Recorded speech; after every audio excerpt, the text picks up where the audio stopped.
क्या आप भी अपने इमोशंस को कंट्रोल नहीं कर पाते हैं? क्या आपके साथ भी दिक्कतें आती हैं कि आप इमोशंस में डूबते चले जाते हो, जिसकी वजह से आपकी तबीयत खराब होनी शुरू हो जाती है? तो दोस्तों, इसमें सबसे पहली जो चीज़ है वो ये है कि कोई भी इमोशन हो, पॉजिटिव हो या नेगेटिव हो, उसकी जिम्मेदारी हमें खुद लेनी है। आई एम द रेस्पॉन्सिबल, कि मैं जो भी सोच रहा हूँ, जो भी फैसले ले रहा हूँ, जो भी महसूस कर रहा हूँ, जो फीलिंग्स मेरे अंदर आ रही हैं, उन सब की जिम्मेदारी मेरी खुद की है। जब आप ये करेंगे तो सबसे पहला डिसीजन आपको ये लेना है कि आज के बाद कोई भी इमोशन आता है उसके लिए मैं किसी को ब्लेम नहीं करूँगा। जो भी इमोशंस मेरे अंदर आ रहे हैं वो मेरी जिम्मेदारी है, मेरी वजह से आ रहे हैं। इसके में भी आपको एक चीज़ का ध्यान रखना है, खुद को क्रिटिसाइज बिल्कुल नहीं करना है, क्योंकि जब आप क्रिटिसाइज करेंगे तो आप डिप्रेशन में चले जाएंगे। रेस्पॉन्सिबिलिटी लेना अलग चीज़ है, क्रिटिसिज्म अलग चीज़ है। आपको रेस्पॉन्सिबिलिटी लेनी होती है, क्योंकि जब आप रेस्पॉन्सिबल बनते हैं, आप अपनी जिम्मेदारी खुद लेते हैं, तो आप एक जिम्मेदारी के साथ काम करते हैं। आपके माइंड को एक भाव आता है कि हाँ, मैं रेस्पॉन्सिबल हूँ, तो मुझे इन चीज़ों को हटाना है। चाहे आपका डर हो, आपको कोई हैप्पीनेस हो, आपको कोई ऐसा डर सता रहा हो या कोई ऐसी फीलिंग आ रही हो, कोई भी नेगेटिव ऐसी चीज़ है, आपको कोई झगड़े की फीलिंग आ रही हो। कई बार क्या होता है कि हम कहीं जा रहे होते हैं, हमें दिमाग में एक डर घुस जाता है कि नहीं यार, मैं तो, एक छोटा सा उदाहरण होता है ना, आजकल मान लो किसी ने छींक भी दिया, अब अपने अंदर एक डर घुस गया कि छींक दिया अब तो ये मेरा काम बिल्कुल नहीं बनेगा। तो इस तरह के जो डर होते हैं, किसी भी तरह का हो सकता है, वो आपके किसी रिलेशन को लेकर के वो डर हो सकता है। तो ये जितने भी आपके डर हैं, उन सब की जिम्मेदारी जब आप खुद लेते हैं, खुद का डिसीजन करते हैं, और एक वर्ड आप मेरे साथ वीडियो पॉज करके बोले कि आज के बाद जो भी फीलिंग्स होगी, जो भी इमोशंस होगी, वो मेरी अपनी जिम्मेदारी है, मेरी खुद की वजह से, और मैं इनको अपने माइंड पर कभी हावी नहीं होने दूंगा। आप वीडियो पॉज करके इस एक्टिविटी को 2 बार 3 बार करें। अभी आप देखेंगे कि आपके इमोशंस का अलग से ही नेगेटिविटी जो आपके अंदर वो रिलीज होनी शुरू होती है। तो जब आप इस तरह की एक्टिविटी करते हैं तो आपके अंदर जो नेगेटिविटी घुसती है उसको आप अपनी जिम्मेदारी रखते हुए बाहर निकाल पाते हैं और वो आप पर हावी नहीं होती है। दूसरा एक तरीका है जिससे आपके इमोशंस को आप इंटरप्ट कर सकते हैं। मैं एक एग्जांपल से आपको बताता हूँ। अब आप सबने सीडी चलाई होगी, पहले के समय में सीडी आती थी, आजकल पेन ड्राइव आते हैं। उस पर यदि आपके हाथ से सीडी गिर गई, हल्का फुल्का स्क्रैच आ गया, अब वहाँ आप दोबारा उसको चलाएंगे तो क्या होगा, वो गड़बड़ाने लगेगी। फिर यदि वो दोबारा आप सीडी उठाते हो और उससे एक नाखून से स्क्रैच मार देते हैं और जब चलाएंगे तो वहाँ अटकना शुरू हो जाएगी।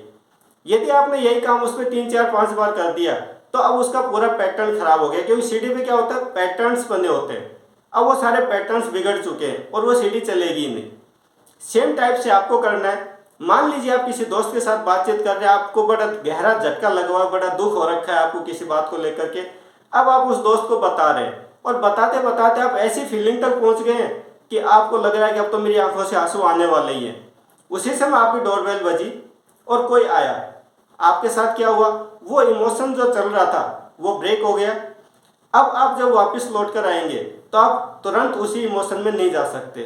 फिर आप धीरे धीरे दोस्त को बताना शुरू करेंगे और ऐसे करते करते फिर से आप जब उस इमोशन तक पहुंचते हैं तो आपको रसोई से कुछ जलने की स्मेल आती है और आपको लगता है कि अरे यार, अपन ने तो चाय चढ़ाई थी, वो जल गई लगती है। आपका इमोशन फिर से ब्रेक हुआ, तो वो जो आंसू छलकने वाली आपकी स्थिति थी वहाँ से आप फिर से बाहर आ गए।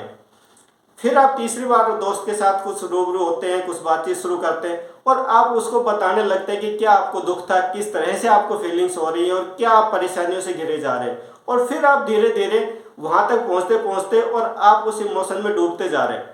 अब या तो आपकी कोई फ़ोन कॉल आ जाती है या कोई आपको अचानक से कोई ऐसा काम आ जाता है जो ज़्यादा इम्पोर्टेंट है। उसके बाद क्या होता है, जब 3 बार आपके साथ ये हुआ तो अब आपको उस बात को करने का मन ही नहीं करेगा। फिर जब आपका दोस्त पूछेगा आपसे तो आप क्या कहेंगे, अरे छोड़ो यार, ये तो ज़िंदगी के झंझट ऐसे ही चलते रहेंगे। आपके साथ यही होता है, हुआ भी होगा आपके साथ, किसी के साथ में ये।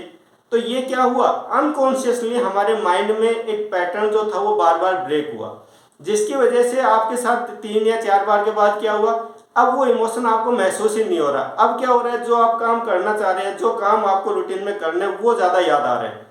अब यही काम आपको कॉन्शियसली करना है।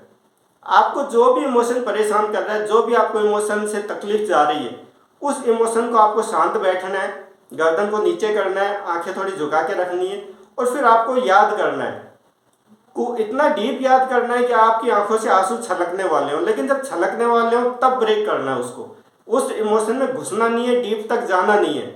जैसे आप उस इमोशन तक पहुंचते हैं तो आप कोई भी एक्टिविटी कर सकते हैं, अपने गर्दन को जोर से हिला सकते हैं या मुंह से कोई डुडुडु इस तरह की आवाज़ कर सकते हैं या कोई भी ऐसी एक्टिविटी, आप म्यूजिक चला सकते हैं। आपको घर में कोई हो तो आप उसको बोल के छोड़ सकते हैं कि भाई मैं जब ज़्यादा डीप में जाने लगूँ या मुझे आंखों से आंसू आने लगे तो मुझे आप डिस्टर्ब करें। तो इस तरह से या आप अपने अलार्म सेट कर सकते हैं थोड़ा बहुत, क्योंकि अंदाज़ा होता है हर आदमी को कि मैं किस स्टेज तक जा करके मुझ में ये आने वाला है। अब आप कॉन्शियसली उस प्रक्रिया को 3 बार, 4 बार, 5 बार, 6 बार, 8 बार, 10 बार तक आप दोहराएंगे।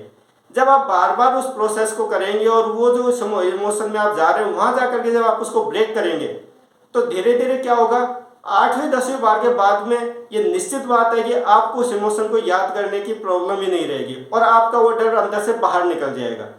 क्योंकि जब आप लगातार उसको खुद कॉन्शियसली करेंगे ना तो लास्ट में क्या होगा, अरे यार इसका तो रिजल्ट तो कुछ भी नहीं है, ये तो एक जबरदस्ती का डर है, मेरे अंदर का डर है, ये इससे ना कोई नुकसान हो रहा है, जो होना था वो हो चुका है, अब उसका कोई लेना देना नहीं है मेरी लाइफ से, लेकिन हम जबरदस्ती उसे डर रहे होते हैं। तो खुद हम ये करते हैं और बार बार उस पैटर्न को ब्रेक करते हैं। तो जैसे सीढ़ी को जब बार बार गिरती है तो खराब होती चली जाती है, ऐसे हमारा जो माइंड का पैटर्न है ना, जो उसको हमारी आदत बना चुका है, वो आदत हमारी बार बार ब्रेक होती है। और जब हम किसी आदत को बार बार ब्रेक करते हैं तो धीरे धीरे चेंज होने लगती है और फिर वो डर हमारे अंदर से बाहर निकल जाता है। तो आप ये 2 प्रक्रिया कर करके आप अपने उन इमोशन से बाहर आ सकते हैं जिनकी वजह से आपको डिप्रेशन आ चुका है, आप उनसे इतने परेशान हैं कि आप अपने कोई काम ही ढंग से नहीं कर पाते हैं।